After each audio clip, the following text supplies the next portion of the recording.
मस्त आंब्याची डाळ करण्यासाठी मी एक अर्धी वाटी डाळ कमीत कमी 4 तास ही भिजवून घ्यायची आणि अशी चाळणीवर कोरडी करून घ्यायची। फार ओली असली की डाळ पचपचित होते। आता ही डाळ मिक्सरमधून काढून घेऊया। या डाळीसाठी आपण 3 प्रकारच्या मिरच्या वापरणार होतो। एक वापरणार आहे, 2 हिरव्या मिरच्या आहेत, त्याचे मी तुकडे करून घेतले।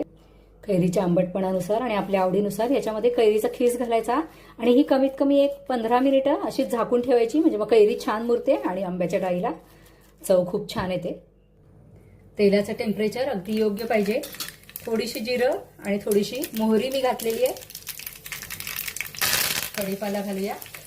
त्याच्यानंतर ह्या लाल मिरच्या मी घालणार आहे। हा आहे मिरच्यांचा भरडा, हिंग आणि हळद, हे सगळं मी गॅस बंद करून घातलेलं आहे। मीठ घालूया चवीप्रमाणे, आवडीप्रमाणे साखर। आता ही फोडणी थोडीशी गार झालेली ही डाळीत घालायची आणि